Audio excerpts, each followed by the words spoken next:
Jeudi 10 octobre 2019, chers internautes, heureuse de vous savoir nombreux à regarder la revue de presse du Journal du Cameroun Télévision.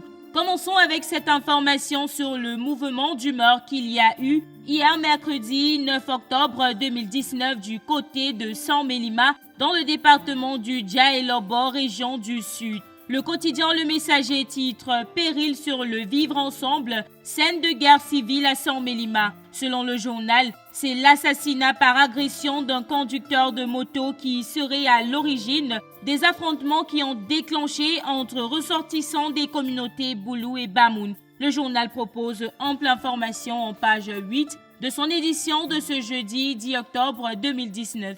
La météo dans sa parution de ce jeudi 10 octobre 2019 renseigne sur le calme qui prévaut du côté de San-Mélima après la colère. Retour sur l'élément déclencheur de cette colère ainsi que les moyens mis en œuvre pour calmer les tensions en page 9. 6e conférence du Fonds mondial, le Cameroun en bonne place, nous dit Cameroun Tribune de ce jour. Le journal de Marie-Claire Nana précise qu'aux côtés d'une dizaine de chefs d'État invités à prendre part à cette conférence sur le VIH, la tuberculose ainsi que le paludisme qui se tient actuellement du côté de Lyon en France, le président de la République Paul Biya et la première dame Chantal Biya prennent une part active à cette conférence qui a débuté hier mercredi 9 octobre. Selon Cameroun Tribune, une collecte de fonds pour la lutte contre ces maladies surmentionnées serait au menu de ce jeudi avec pour objectif environ 8 000 milliards de francs à rassembler.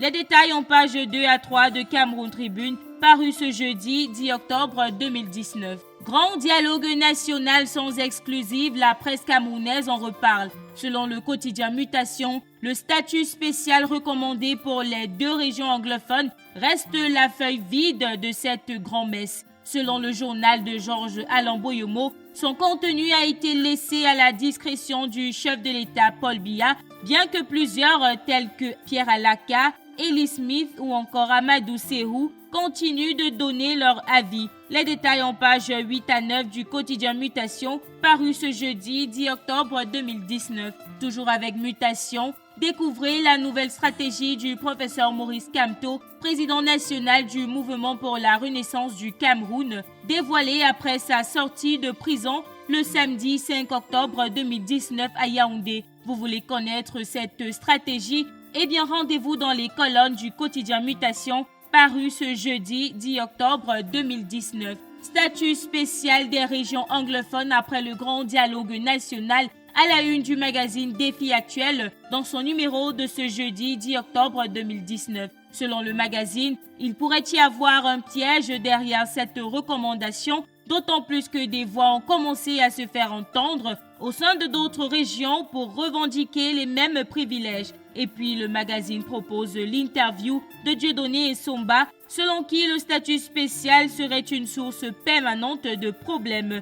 Les pages 2 à 3 vous diront davantage. Toujours avec le grand dialogue national, terminons avec la vitrine. La vitrine qui se pose la question, celle de savoir où est passé l'argent des journalistes qui ont pris part à cette grand-messe. Au sorti de ces assises, qui selon le journal ont été une réussite, les journalistes s'estiment roulés dans la farine par des organisateurs qui auraient fait mystère des primes réservées à la corporation. Plus de détails en page 1 de la vitrine, paru ce jeudi 10 octobre 2019. Voilà qui met un terme à cette édition de la revue de presse sur Journal du Cameroun Télévision. Merci d'avoir regardé. On se dit à demain avec une nouvelle édition.